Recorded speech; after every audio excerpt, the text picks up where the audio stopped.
Vous ne soyez pas consumés par un incendie qui ne vous appartient pas, vous laissant observer, avec une paix sereine, les gens gérer les récoltes amères qu'ils ont semées eux-mêmes.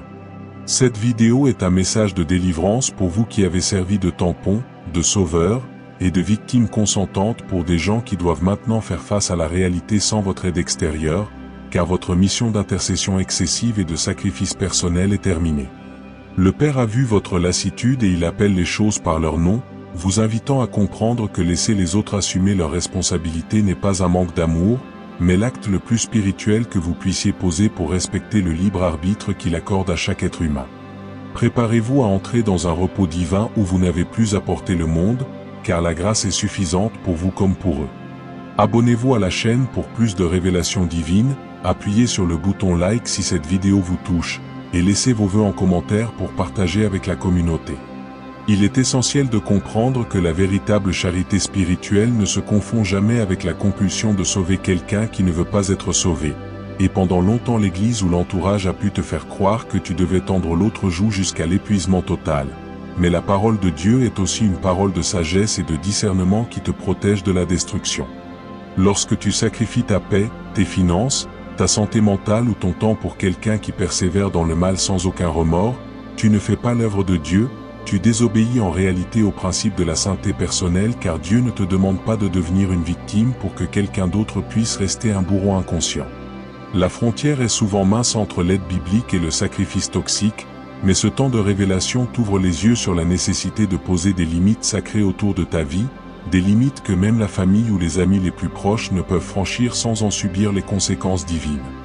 Dieu est amour, mais Dieu est aussi feu dévorant pour tout ce qui s'oppose à sa justice, et en te protégeant, tu te places sous cette justice divine en refusant de participer à l'injustice qui consiste à cacher les erreurs à ceux qui doivent les payer pour grandir. Le sacrifice inutile est souvent motivé par la peur du rejet, la peur du conflit ou la peur de ne pas être assez bon aux yeux de Dieu si tu ne donnes pas tout. Mais sache que le Père Céleste ne désire pas des enfants brisés et vidés de leur substance, mais des enfants forts, debout et capables de dire non à l'injustice pour marcher dans la vérité. En te positionnant dans cette vérité, tu vas voir autour de toi des réactions immédiates et parfois violentes, car les gens qui ont profité de ta générosité sans borne vont se retrouver sous le choc, incapables de comprendre pourquoi tu ne cours plus à leur secours quand ils appellent, pourquoi tu ne pleures plus avec eux quand ils récoltent ce qu'ils ont semé, et cette stupeur est le signe que le système défectueux est en train de s'effondrer. Ce choc nécessaire pour eux est une forme de pédagogie divine, car tant que tu seras là pour ramasser les morceaux, ils ne comprendront jamais la valeur de leurs actes ni la gravité de leurs péchés, et Dieu dans son immense miséricorde les laisse tomber pour qu'ils puissent se relever en apprenant à marcher seuls. Tu as été le filet de sécurité trop souvent, tu as été la solution de facilité dans la vie de personnes qui n'ont jamais eu à rendre de compte, et aujourd'hui, en retirant ta main, tu deviens l'instrument de la justice de Dieu qui permet à chacun de grandir en maturité spirituelle et humaine. Ne sois pas troublé par leurs cris de détresse ou par leurs reproches, car c'est souvent quand l'homme est au bout de ses ressources qu'il se tourne véritablement vers le Créateur, et ton absence forcée dans leurs épreuves pousse peut-être enfin vers la vraie repentance. Regarde-les gérer les conséquences de leurs actes non pas avec joie méchante, mais avec la sérénité de celui qui sait que seul Dieu peut changer les cœurs et que l'homme doit apprendre la responsabilité par l'épreuve du réel pour connaître la véritable délivrance. Cette libération que tu expérimentes est le début d'une nouvelle ère pour ta propre vie, car l'énergie que tu dépensais à essayer de contrôler l'incontrôlable est maintenant disponible pour bâtir ton propre royaume intérieur, pour cultiver les dons que Dieu t'a donnés et pour prospérer dans tous les domaines où tu étais stérile auparavant. Imagine un jardinier qui passerait son temps à arroser la plante de son voisin pendant que la sienne meurt de sécheresse, c'est exactement ce que tu as fait en te sacrifiant pour les autres, et aujourd'hui le Seigneur te ramène à ta propre parcelle pour qu'elle devienne un jardin luxuriant. La fin du sacrifice inutile marque le début de l'abondance personnelle, car les bénédictions de Dieu ne peuvent pas s'ancrer dans une vie vidée par les exigences démesurées des autres, il y a un temps pour donner et un temps pour recevoir. Et tu entres maintenant dans ce cycle de réception active. Tu vas découvrir que tu as le droit de dire non sans culpabilité, le droit de prendre du temps pour toi sans te sentir égoïste, et le droit de jouir des fruits de ton labeur sans avoir à tout partager avec ceux qui ne veulent pas travailler. C'est une révolution spirituelle intérieure qui aligne ta volonté avec celle du Père qui veut que tu vives une vie abondante, pleine de joie et de paix, et non une vie de servitude et de martyr constant qui n'honore en réalité personne. La fidélité envers Dieu ne signifie pas que tu dois accepter toutes les formes d'abus ou de manipulation de la part de ton entourage, bien au contraire, Jésus lui-même s'est retiré maintes fois de la foule ou des situations dangereuses pour prier et se reposer, montrant ainsi l'exemple d'une vie équilibrée entre le service et le repos en sa présence. Tu as souvent confondu humilité et faiblesse, pensant que de te laisser écraser était une forme de sainteté, mais la véritable humilité consiste à reconnaître que tu es une créature de valeur qui mérite le respect et le soin, tout comme ceux que tu essayais d'aider. En refusant de continuer à sacrifier ton bien-être pour le confort des autres, tu honores le Saint-Esprit qui habite en toi, car ton corps est le temple du Dieu vivant et ce temple ne doit pas être profané par des situations qui le détruisent de l'intérieur. L'ennemi a utilisé ta bonté comme une arme contre toi pour te maintenir dans un état d'échec constant, mais la lumière de la vérité dissipe maintenant ces mensonges et t'équipe avec une cuirasse de justice spirituelle. Tu n'es plus celui qui nettoie les plaies que d'autres infligent, tu es désormais un soldat de la lumière qui garde sa position avec fermeté et dignité, laissant le péché et ses conséquences à la seule juridiction de Dieu qui seul est juge de toute la terre. Il est fascinant de voir comment, une fois que tu as posé cette limite, l'atmosphère autour de toi change, car les parasites spirituels s'en vont chercher ailleurs et que les personnes sincères commencent à se manifester, attirées par cette nouvelle aura de force et de respect de soi que tu dégages maintenant. Cette métamorphose ne se fait pas sans douleur, car il y a un deuil à faire, celui de l'image du Sauveur que tu avais de toi-même, mais cette image était une idole qu'il fallait abattre pour laisser place à la véritable identité que le ciel a pour toi. Tu es une précieuse pierre vivante dans l'édifice de Dieu, et ta fonction n'est pas d'être une porte d'entrée pour les saletés du monde, mais d'être un pilier solide qui soutient la structure par sa stabilité et sa force. En cessant de te sacrifier, tu deviens enfin disponible pour les vraies missions que Dieu a préparées pour toi, celles qui auront un impact éternel et non juste des solutions temporaires pour des problèmes récurrents générés par le manque de sagesse humaine. Ouvre tes yeux et regarde comment la providence divine commence déjà à envoyer des personnes et des opportunités qui correspondent à ta nouvelle stature spirituelle, car tu ne récoltes plus la poussière, tu commences à récolter l'or divin pour ta vie et pour ton ministère personnel. La sagesse de Salomon nous enseigne qu'il y a un temps pour toute chose sous les cieux, et discerner le moment où il faut lâcher prise est une marque suprême de maturité spirituelle, car cela demande une confiance absolue en la souveraineté de Dieu sur les vies, y compris celles de tes proches. Croire que tu es indispensable à leur salut ou à leur survie, c'est en réalité une forme d'orgueil spirituel déguisé en compassion, car cela place ta volonté et tes forces au même niveau que la puissance de Dieu. Or Dieu n'a pas besoin de toi pour accomplir son œuvre, il choisit de t'utiliser, mais il n'est pas dépendant de tes sacrifices épuisants. Quand tu comprends cela, tu te soulages d'un fardeau monstrueux et tu laisses les gens entre les mains d'un Père qui les aime infiniment plus que tu ne pourras jamais les aimer, et qui sait exactement de quelle épreuve ils ont besoin pour revenir à lui. Ta mission de soutien excessif est terminée, non pas parce que tu es devenu dur ou insensible, mais parce que tu as enfin compris que l'amour véritable ne consiste pas à faire à la place de l'autre, mais à l'accompagner dans la prière tandis qu'il traverse la vallée lui-même. C'est une position de repos et de confiance qui libère la puissance de Dieu dans des situations où tes efforts humains n'avaient plus aucun effet, permettant ainsi au miracle de Dieu de se manifester pleinement. Quand tu observes ces personnes gérer le chaos de leur vie sans ton aide, tu seras tenté d'intervenir, tu sentiras ton cœur se serrer et ta main tendre vers le téléphone pour leur offrir encore une solution de sortie, mais c'est là que tu dois faire preuve d'une discipline spirituelle de fer, en restant ferme dans ta décision de ne plus interférer. Chaque fois que tu résistes à cette envie de sauver, tu renforces ton propre muscle spirituel et tu affaiblis l'emprise de l'orgueil et de la peur sur ta vie, car tu apprends à obéir à l'esprit plutôt qu'à tes émotions immédiates. Ce processus de sevrage est aussi bénéfique pour eux que pour toi, car il les force à chercher des ressources internes et surtout externes vers le Seigneur qu'ils ne cherchaient jamais tant que tu étais là pour combler tous les manques. C'est douloureux de voir quelqu'un chuter, mais c'est parfois la seule façon pour qu'il apprenne à se relever, et en lui enlevant ton soutien artificiel, tu lui rends service, même s'il ne le réalise pas aujourd'hui. La foi ne s'éprouve pas dans le confort mais dans l'adversité, et en les privant de ton confort, tu leur donnes paradoxalement l'opportunité de développer une foi solide et inébranlable qui ne repose pas sur tes épaules fragiles mais sur le rocher éternel qui est le fondement de toute vie spirituelle authentique et durable. Il est crucial de comprendre que les conséquences des actes ne sont pas une punition de Dieu mais un principe universel de la création établi par le Créateur lui-même pour maintenir l'ordre et l'équilibre dans l'univers, ce que l'on appelle la loi de la semence et de la moisson. Celui qui sème le vent récolte la tempête, et en empêchant la tempête d'arriver sur la vie de quelqu'un, tu retardes son processus de guérison et de compréhension des lois spirituelles qui régissent la vie. En les laissant face aux ouragans de leur propre choix, tu les aides à comprendre la gravité de la vie, tu les aides à respecter la parole de Dieu et à craindre le Seigneur, ce qui est le début de la sagesse selon les Écritures. Ton rôle n'est pas d'être un bouclier contre les lois de l'univers, ton rôle est d'être un intercesseur, un conseiller, un ami, mais jamais le substitut de la justice de Dieu. Regarder les conséquences tomber, c'est regarder la vérité triompher du mensonge, c'est regarder la lumière révéler ce qui était caché dans les ténèbres, et même si c'est violent, c'est nécessaire pour la restauration complète des âmes. Accepte cette réalité avec humilité et sérénité, sachant que Dieu est aux commandes et qu'il ne permet rien qui ne soit pour le bien ultime de ceux qui l'aiment et qui sont appelés selon son dessein parfait pour leur vie. Cette séparation d'avec les esprits de dépendance et de codépendance va te permettre d'entendre la voix de Dieu d'une manière beaucoup plus claire, car pendant longtemps le bruit de tes inquiétudes pour les autres a étouffé la douce voix du Saint-Esprit qui voulait te guider vers ton propre destin.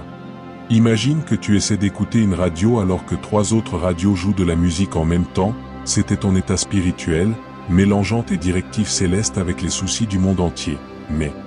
maintenant que tu as éteint les postes parasites, la fréquence de ta vie est enfin réglée sur le ciel. Cette clarté nouvelle va t'apporter des directions précises pour ta carrière, ta famille, ton ministère ou tes projets personnels, car Dieu attendait que tu te libères de ces charges illégitimes pour pouvoir te confier des responsabilités plus grandes et plus glorieuses. La famine de ta vie intérieure va se transformer en festin spirituel, car l'énergie de la vie va circuler à nouveau librement dans tes veines sans être drainée par des trous sans fond que tu essayais inutilement de combler. Tu vas entrer dans une saison de rêves réalisés et de promesses accomplies, simplement parce que tu as accepté de fermer la porte sur ce qui n'était pas de ta juridiction et de t'ouvrir aux possibilités infinies que Dieu a réservées pour toi. N'aie aucune crainte concernant l'avenir de ceux que tu lâches maintenant, car celui qui t'a demandé de lâcher prise est aussi celui qui veille sur eux avec une sollicitude éternelle, et ses yeux sont toujours tournés vers eux, bien plus que les tiens ne l'ont jamais été. Tu as été un bon samaritain, tu as fait ta part, mais il y a d'autres étapes dans le parcours de guérison que seul le médecin divin peut opérer, et il est temps de laisser le praticien céleste faire son œuvre sans ton interférence constante. La confiance en Dieu signifie croire qu'il est capable de gérer la vie de tes enfants, de tes parents ou de tes amis même quand tu ne bouges pas le petit doigt, et cette confiance radicale est le plus grand acte de foi que tu puisses offrir au Seigneur aujourd'hui. En les remettant entre ses mains, tu leur offres en réalité une bien meilleure protection que celle que tu pouvais leur offrir avec tes forces limitées, car la protection de Dieu est parfaite et éternelle, alors que la tienne est temporelle et sujette à l'épuisement. Dors en paix, marche dans la joie et élève-toi dans la louange, car le gardien d'Israël ne sommeille ni ne dort, et il veille sur ceux que tu aimes bien mieux que tu ne pourrais jamais le faire avec tes propres capacités humaines limitées. Cette transformation intérieure va également avoir un impact radical sur ta santé physique et mentale, car le stress d'être le sauveur du monde est l'une des causes majeures des maladies modernes, des burn-out et des dépressions profondes qui touchent tant de gens bien intentionnés aujourd'hui. En te libérant de ce fardeau, tu libères ton corps des toxines du stress, de l'anxiété et de la peur, permettant ainsi à la vie divine de circuler et de régénérer chaque cellule de ton organisme selon la promesse de guérison qui est en Christ. La paix qui surpasse toute intelligence va commencer à garder ton cœur et ton esprit, une paix que tu n'avais peut-être jamais connue auparavant car elle était masquée par les soucis constants pour les autres. Tu vas te réveiller le matin avec une légèreté inouïe, prêt à affronter ta propre journée avec enthousiasme plutôt qu'avec la lourdeur de devoir porter le monde entier sur tes épaules dès l'aube. C'est un aspect souvent négligé de la vie chrétienne, mais la sanctification passe aussi par la gestion saine de nos émotions et de notre corps, et Dieu veut que tu sois en parfaite santé pour servir efficacement dans la sphère qu'il t'a assignée et non dans celle que tu as volée par culpabilité. Il y a une joie pure qui émane de la liberté retrouvée, une joie qui n'est pas basée sur les performances ou l'approbation des autres, mais qui est ancrée dans l'identité d'enfant de Dieu bien-aimé qui sait qu'il a de la valeur simplement parce qu'il existe et non à cause de ce qu'il fait pour les autres. Cette joie deviendra ton témoignage le plus puissant auprès de ceux qui t'observent, car ils verront en toi une stabilité et une paix qu'ils n'avaient jamais vue quand tu étais dans le mode sacrifice constant. Ta vie devient alors une prédication vivante de la grâce de Dieu, montrant qu'il est possible de vivre heureux, libéré et en bonne santé même en refusant d'être une victime ou un martyr. Les gens seront attirés non pas par ta tristesse ou tes problèmes, mais par cette lumière de paix qui brille désormais sur ton visage, et cette lumière pourra les guider vers le véritable Sauveur qui est Jésus-Christ. C'est ainsi que tu auras un impact réel pour le royaume, non pas en t'épuisant à la tâche, mais en rayonnant la gloire de Dieu qui habite un cœur apaisé et confiant. Cette dynamique change complètement la donne dans ton entourage et ouvre des portes pour l'évangélisation que la fatigue te maintenait fermée jusqu'à présent. La fidélité à cette nouvelle voie demande de la persévérance, car il y aura des jours où la culpabilité reviendra te visiter, essayant de te convaincre que tu as abandonné les tiens, mais tu dois reconnaître ces pensées comme des mensonges de l'ennemi destinés à te reprendre dans le piège de la servitude. Arme-toi de la parole de Dieu, car c'est une épée à double tranchant qui tranche les chaînes de la fausse culpabilité et qui établit la vérité dans ton cœur et dans ton esprit. Rappelle-toi que Jésus a dit que le voleur ne vient que pour voler, tuer et détruire, et que si tu te sens détruit par ta manière d'aider les autres, c'est que tu n'es pas dans la volonté de Dieu qui, elle, apporte la vie et la vie en abondance. Chaque matin, confirme ta décision devant Dieu, demande-lui la force de rester dans tes limites et la sagesse de ne pas intervenir quand il ne le demande pas, et il te donnera la grâce nécessaire pour tenir bon. La liberté se garde jour après jour par des choix conscients et alignés sur la parole de vérité, et avec le temps, ce qui semblait difficile deviendra ta nouvelle nature, celle d'un homme ou d'une femme libre et puissant dans la foi. En regardant les autres gérer leur vie, tu apprendras aussi la compassion profonde et véritable, celle qui ne juge pas mais qui comprend la fragilité humaine sans s'y laisser enfermer, car toi aussi tu as eu besoin de grâce et de miséricorde à de nombreuses reprises dans ton existence. Cette distance émotionnelle saine te permet de voir les situations avec plus de lucidité et de prier pour les autres avec plus d'efficacité, car tes prières ne sont plus des prières de panique ou de désespoir mais des prières de foi qui déclenchent la puissance de Dieu. Tu deviens un guerrier de la prière qui combat dans le monde spirituel pendant que les autres gèrent le monde naturel, et c'est là que se trouve ta véritable influence et ton véritable pouvoir d'enfant du roi. Ne sous-estime jamais la puissance d'une vie de prière tranquille et confiante face aux tempêtes du monde, car c'est par ce moyen que des montagnes sont déplacées et des vies sont transformées de manière profonde et durable. Tu n'es pas passif, tu es stratégique, et ta décision de reculer dans le naturel t'avance dans le spirituel pour le bénéfice de tous et pour la gloire de Dieu. Cette nouvelle perspective te permettra aussi de discerner les véritables besoins autour de toi, car quand tout était mélangé, tu ne savais plus qui avait vraiment besoin d'aide et qui profitait juste de ta gentillesse. Mais maintenant ta vision est clarifiée par l'Esprit.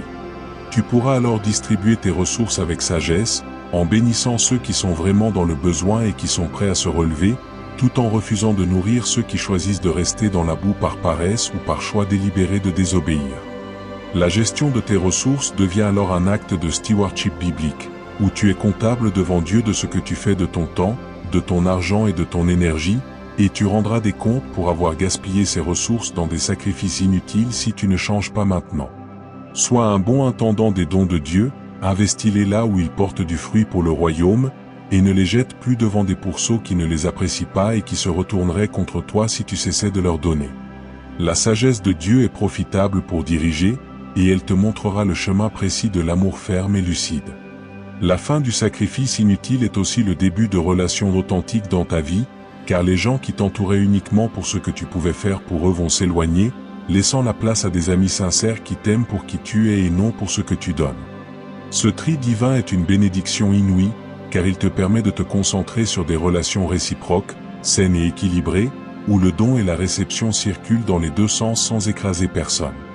Tu vas découvrir la joie d'avoir des conversations qui ne tournent pas toujours autour des problèmes des autres, mais qui partagent aussi tes rêves, tes projets et tes aspirations, créant ainsi une dynamique de soutien mutuel qui glorifie Dieu. Les liens d'amitié deviennent alors des cordes à trois brins inséparables, solides et résistants aux tempêtes de la vie, car ils sont fondés sur la roche de l'amour véritable et non sur le sable de l'intérêt ou de la dépendance. Entoure-toi de ces nouveaux alliés que Dieu place sur ta route, car ils seront les compagnons de ta destinée et les soutiens de ta foi dans les années à venir et t'aideront à rester ferme dans ta décision de vivre libre. En avançant sur ce chemin de libération, Tu deviendras également un modèle pour les autres qui sont encore piégés dans le cycle du sacrifice inutile, car ton exemple montrera qu'il est possible de sortir de ce système destructeur et de vivre une vie chrétienne épanouie et saine. Ton témoignage sera une lumière pour ceux qui souffrent en silence, pensant que servir Dieu signifie être le marchepied de tout le monde, et ils verront en toi la preuve vivante que le Seigneur désire la liberté pour ses enfants. Tu pourras les enseigner, les conseiller et les soutenir avec compassion, car tu connais par expérience la douleur de ce piège et la joie immense de la délivrance, ce qui te donnera une autorité spirituelle particulière dans ce domaine.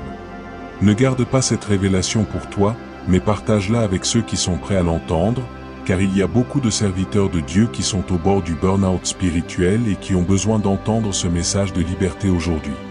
En libérant les autres, tu confirmes ta propre libération et tu étends le royaume de Dieu sur la terre en brisant les cycles de servitude spirituelle. La paix intérieure que tu acquiers maintenant devient un rempart contre les attaques de l'ennemi, car il ne peut plus utiliser l'angoisse ou la peur des autres pour te faire douter de ta position en Christ ou de l'amour de Dieu pour toi. Tu es ancré comme un arbre planté près des courants d'eau, qui porte son fruit en son temps et dont le feuillage ne se flétrit point, et tout ce que tu entreprendras prospérera car tu es enfin aligné avec la volonté parfaite du Père. Cette stabilité émotionnelle et spirituelle te permet d'affronter les tempêtes de la vie avec une assurance sereine, sachant que quelle que soit la tourmente à l'extérieur, à l'intérieur de toi, règne la paix de Dieu qui surpasse toute intelligence. C'est là le véritable repos sabbatique promis par les Écritures, un repos qui n'est pas seulement une cessation d'activité physique, mais un arrêt total de l'inquiétude et de la prise en charge des fardeaux qui ne t'appartiennent pas. Entre dans ce repos, abrite-toi en lui, car il est le berger qui prend soin de son troupeau et qui ne demande pas aux brebis de faire le travail du berger. Cette nouvelle manière de vivre va transformer tes prières, car elles ne seront plus des plaintes ou des supplications constantes basées sur la peur, mais des déclarations de foi, des louanges et des intercessions puissantes qui déplacent les montagnes selon la volonté divine. Quand tu ne pries plus dans l'urgence du désespoir mais dans la confiance de la soumission à la volonté de Dieu, tu libères une énergie spirituelle colossale qui change les atmosphères et les situations autour de toi. Tu apprends à prier pour la volonté de Dieu d'être faite dans la vie des autres, même si cette volonté implique des difficultés, sachant que le but de Dieu est toujours la sanctification et la restauration finale de la personne. C'est une dimension de la prière plus mature et plus profonde, qui abandonne les vœux égoïstes pour s'aligner sur les desseins éternels du Créateur, et c'est dans ce lieu de communion intime que tu trouveras la force et la direction pour chaque jour. Tes prières deviennent une fragrance agréable devant le trône de grâce, car elles sont pures, désintéressées et remplies de la confiance en la bonté souveraine de Dieu. Il est important de réaliser que le respect de soi-même est une composante essentielle de la vie spirituelle, car on ne peut pas aimer son prochain comme soi-même si l'on ne s'aime pas soi-même de manière saine et respectueuse. En te sacrifiant constamment, tu as peut-être inconsciemment communiqué aux autres que ta valeur était nulle, que tu étais disponible pour être utilisé et rejeté selon leur bon vouloir, mais ce message mensonger doit être annulé aujourd'hui. Tu es créé à l'image de Dieu, tu as été racheté par un prix élevé, le sang précieux de Jésus-Christ, et cela te confère une dignité intrinsèque que personne ne peut enlever. En refusant le sacrifice inutile, tu proclames cette vérité au monde entier, tu dises par tes actions que tu appartiens à Dieu et que tu te respectes assez pour ne pas permettre aux autres de piétiner ta dignité. Ce respect de soi protège aussi les autres, car il leur enlève l'occasion de pécher en abusant de toi, et il les place face à leurs propres responsabilités devant Dieu. C'est une forme d'amour fort qui élève tout le monde, toi et les autres, vers un standard divin de relations saines et saintes. Alors que tu marches dans cette nouvelle liberté, tu remarqueras que ta relation avec Dieu devient plus intime et plus personnelle, car tu n'approches plus de lui seulement en portant les fardeaux des autres, mais tu viens à lui pour toi-même, pour être nourri, enseigné et transformé. Cette intimité restaure ton âme et te donne une force qui ne vient pas de tes propres efforts mais de la connexion vivante avec la source de la vie. Dieu voulait t'avoir pour lui-même, il voulait profiter de ta présence et de ton amour, sans que tu sois distrait par 1000 soucis qui ne te concernent pas. En te recentrant sur lui, tu découvres les profondeurs de sa nature, sa patience, sa bonté et sa justice, et cette connaissance transforme ton caractère à ton tour.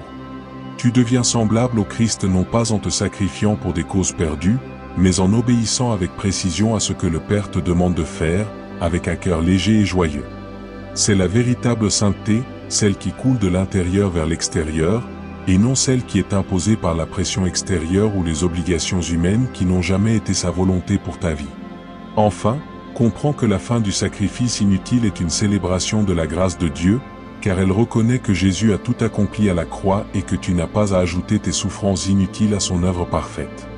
La croix est suffisante pour le salut du monde, elle est suffisante pour la guérison de tes proches, et tu n'es pas le sauveur complémentaire qui manquerait à l'œuvre de rédemption. Vivre dans cette vérité te permet de te reposer totalement dans l'accomplissement de Christ, en rejetant le fardeau de la performance religieuse qui essaie de te faire croire que tu dois toujours faire plus pour être aimé ou accepté. Tu es accepté dans le bien-aimé, parfait dans sa grâce, et rien de ce que tu fais ou ne fais pas ne peut changer cette réalité éternelle. Cette révélation produit une liberté explosante qui te propulse dans ton destin, te libérant des chaînes de la religion et des attentes des hommes pour te placer solidement dans les mains aimantes du Père. C'est là que ta vie commence vraiment, dans la jubilation de la grâce libre et inconditionnelle qui t'est faite en Jésus-Christ. Lorsque tu regardes maintenant ces personnes être sous le choc de ta décision, réalise que ce choc est le réveil dont elles avaient besoin depuis si longtemps pour sortir de leur léthargie spirituelle et humaine. L'expression qu'ils ont sur le visage n'est pas seulement la surprise, c'est le début d'une prise de conscience que le monde ne leur est pas dû et que leurs actes ont un poids réel et des conséquences inévitables. C'est une confrontation brutale mais nécessaire avec la réalité, une réalité que tu avais adoucie artificiellement par tes interventions répétées, et maintenant que le tampon a disparu, la vérité frappe avec toute sa force. Cette confrontation est souvent le catalyseur le plus puissant pour le changement, car tant que l'on peut continuer à faire des erreurs sans en payer le prix, on ne ressent jamais le besoin de changer de direction. Tu deviens, par ton retrait stratégique, le miroir qui reflète leur propre vie sans filtre, les forçant à voir ce qu'ils ont refusé de voir pendant des années. Et même si cela est désagréable pour eux sur le moment, c'est l'acte d'amour le plus fort que tu puisses poser pour leur avenir éternel. Le concept de débrouillez-vous, qui peut sembler dur à première vue, est en réalité un principe divin de responsabilité qui invite chaque personne à développer les ressources que Dieu lui a données. Dieu a donné à chacun des talents, une intelligence et une force, et il ne plaît pas à Dieu que ces talents restent enfouis parce que quelqu'un d'autre fait tout le travail à la place de la personne. En te retirant, tu obliges ces personnes à creuser en elles-mêmes, à chercher des solutions, à prier pour elles-mêmes, et à développer la créativité que le Saint-Esprit a placée en elles mais qu'elles n'utilisaient jamais par paresse ou dépendance. Tu les encourages à devenir les adultes que Dieu les appelle à être, des adultes capables de gérer leurs affaires, leur famille et leur spiritualité avec maturité. Ce n'est pas un abandon, c'est une invitation à la croissance, car la meilleure aide que l'on puisse apporter à quelqu'un n'est pas de lui donner un poisson chaque jour, mais de lui laisser la faim nécessaire pour apprendre à pêcher lui-même, assurant ainsi sa survie et son autonomie pour le reste de sa vie.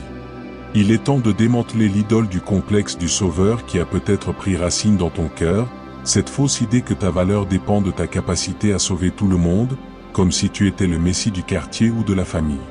Cette mentalité est une forme d'orgueil subtil qui empêche le vrai messie d'agir, car tu occupes une place qui n'est pas la tienne, une place qui revient à Christ seul.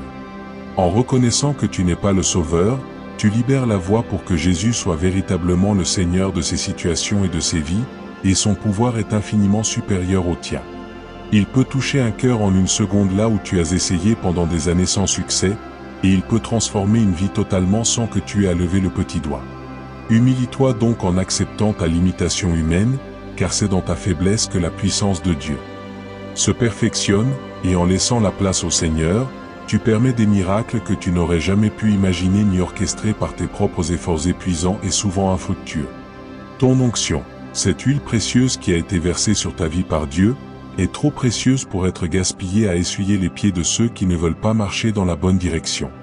L'Écriture dit qu'il ne faut pas jeter ses perles au pourceau, et cela s'applique aussi à ton temps, à ton énergie spirituelle et à ta faveur divine. Dieu t'a oint pour accomplir une œuvre spécifique, pour édifier le royaume, pour guérir ceux qui veulent être guéris et pour libérer ceux qui veulent être libérés, mais il ne t'a pas envoyé pour épuiser ton onction sur des causes ingrates qui ne porteront jamais de fruits. En protégeant ton onction, tu préserves ta force spirituelle pour les moments où Dieu aura vraiment besoin de toi, pour les stratégies divines, pour les moments de prière intense qui changeront des nations ou des communautés, plutôt que de la dissoudre goutte à goutte dans des conflits stériles et répétitifs. Apprends à garder ton huile précieuse dans des vases purs, et à ne la partager qu'avec ceux qui respectent la sainteté de ton appel et la source de ta bénédiction. En brisant ce cycle de sacrifices inutiles, tu ne fais pas seulement du bien à ta propre vie, tu poseras aussi les fondations pour une meilleure vie pour les générations futures de ta famille. Les patterns comportementaux se transmettent souvent de parents en enfants, et si tes enfants te voient te sacrifier pour des gens ingrats, ils apprendront qu'ils doivent aussi se sacrifier et manquer de respect à leurs propres limites, perpétuant ainsi un cycle de souffrance. Mais en leur montrant l'exemple d'une personne forte, respectueuse d'elle-même et qui sait dire non avec amour, tu leur enseignes une leçon vitale pour leur futur avenir. Tu leur apprends que leur valeur est inestimable, qu'ils doivent protéger leur héritage spirituel et émotionnel, et qu'ils ne sont pas responsables de tout le monde. Tu changes l'héritage de ta lignée, transformant une histoire de martyr en une histoire de victoire et de sagesse, et tes enfants béniront le jour où tu as décidé de prendre ta vie en main pour la placer sous la seigneurie du Christ et non sous la tyrannie des opinions et des besoins démesurés des autres. Enfin, marche dans cette nouvelle autorité que Dieu te donne, cette autorité de savoir que tu es un fils ou une fille du roi, et que les rois ne s'abaissent pas pour servir les caprices de leurs sujets, mais ils règnent avec justice et sagesse. Tu as été appelé à régner sur les circonstances de ta vie et non à être esclave des circonstances créées par le péché ou l'irresponsabilité des autres. Cette autorité spirituelle se manifeste par une calme assurance, une paix qui ne peut être ébranlée, et une capacité à prendre des décisions difficiles sans trembler. Dieu t'a donné le pouvoir de lier et de délier, et aujourd'hui tu utilises ce pouvoir pour délier ton âme des attaches malsaines et pour lier ta destinée à celle du Christ. Relève la tête, élu de Dieu, car ta rédemption approche à grands pas, et elle se manifeste par cette décision courageuse de mettre fin à ce qui ne sert pas le plan parfait de Dieu pour toi. Tu n'es plus un esclave de la peur ou de la manipulation, tu es un ambassadeur du ciel, et ta vie doit refléter la dignité, la liberté et la gloire de celui qui t'a appelé des ténèbres à son admirable lumière. En conclusion de ce message puissant, sachez que le moment est venu de respirer, de lâcher prise et de laisser la justice divine faire son œuvre parfaite dans la vie de ceux qui vous entourent et dans votre propre vie. Vous avez été libérés du fardeau des autres, vos épaules sont allégées, et votre cœur peut enfin battre au rythme de la volonté de Dieu et non au rythme du chaos humain. Réjouissez-vous, car cette libération est le signe que Dieu vous aime trop pour vous laisser continuer dans cette voie d'épuisement, et il a des projets de paix et non de malheur pour vous, des projets qui nécessitent que vous soyez entiers, forts et remplis de sa joie. N'ayez plus aucune crainte pour les lendemains, car celui qui tient le monde dans sa main tient aussi vos proches, et il est bien plus capable de prendre soin d'eux que vous ne pourrez jamais l'être. Entrez dans cette nouvelle saison avec espérance et allégresse, sachant que votre mission ancienne est terminée et qu'une nouvelle mission plus glorieuse commence, celle de vivre pleinement pour la gloire de Dieu et de prospérer dans tout ce que vous entreprendrez. Père éternel et tout-puissant, nous te présentons nos vies en ce jour, te remercions pour la lumière de ta parole qui dissipe toutes les ténèbres. Seigneur, nous te demandons pardon pour avoir porté des fardeaux que tu ne nous avais pas donnés, pour avoir essayé de jouer ton rôle et pour avoir manqué de sagesse en protégeant les autres des conséquences nécessaires à leur croissance. Merci parce que tu nous libères aujourd'hui de ce poids inutile et tu nous apprends à reposer notre confiance entière en ta souveraineté et en ta bonté. Nous bénissons ton saint nom car tu es le juste juge et le défenseur des faibles. Seigneur, que ta paix, celle qui surpasse toute intelligence, garde nos cœurs et nos esprits dans le Christ Jésus. Nous prions pour chaque personne qui regarde cette vidéo, qu'elle soit remplie du Saint-Esprit, guidée dans toute la vérité, fortifiée pour tenir ferme dans la liberté et protégée de tout sentiment de culpabilité. Que ta bénédiction matérielle, spirituelle et émotionnelle repose sur elle, que sa foi grandisse chaque jour et qu'elle expérimente ta puissance transformative dans tous les aspects de son existence. Accorde-leur le discernement nécessaire pour distinguer ta voix et la force pour obéir sans hésitation, en sachant que tu es avec eux chaque jour jusqu'à la fin du monde. Abonnez-vous si ce n'est pas déjà fait, like cette vidéo, partagez-la avec vos proches, et laissez un commentaire avec vos vœux pour que nous grandissions ensemble dans la foi.